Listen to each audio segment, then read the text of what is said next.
ultramarafonist, Oceanman, 4 karra Ironman sohibi bo'lgan Farhod aka Furqatov bilan yuguramiz. Ertalab soat 6:40 da yugurishni boshladik. Bugun rejada 10 kilometr yugurish, 4 karra Ironmandan shu narsalarni o'rgan. Birinchi, bu mashina yuradigan yo'lda yugursa ko'proq charchash. Miya shu narsa bilan band bo'ladi va tana bo'shash olmaydi. Ikkinchi, menga umuman vaqt o'tgani sezilmadi. Bu yerda ham miyaga bog'liq. Men umuman qayoqqa yuguraman deb o'ylab o'tirmadim. Sherik bo'lib Farhod akaga ergashdim. Uchinchi, yurakka nagruska tushmasligi uchun 140 pulsdan oshish kerakmasmi deb so'radim. Ular aytdilar, agar komfort zonada yugursangiz umuman o'sish bo'lmaydi. Haqiqatan men o'zimni majburlab yugurganimda 10 kilometr masofani 1 soatda o'tganman. 4-chi, krossovkani tanlashda xato qilmaslik. Ko'pchilik o'zini razmerini tanlab qo'yadi. Farhod aka aytdilar, bir razmer kengroq kiysa travmalar kamroq bo'ladi. 5-chi, yugurish davomida gaplasha olmasak kerak deb o'ylagan edim. Lekin bemalol gaplashdik va yugurish yakunida tempimiz 6:20 bo'ldi.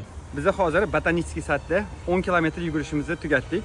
Xo'sh, Farhod akaga menga obuna bo'lib qo'yinglar. Biz qiziqarli challenge'lar qilamiz. Undan tashqari yugurish bo'yicha maslahatlar ham berib boramiz. Salomat bo'linglar.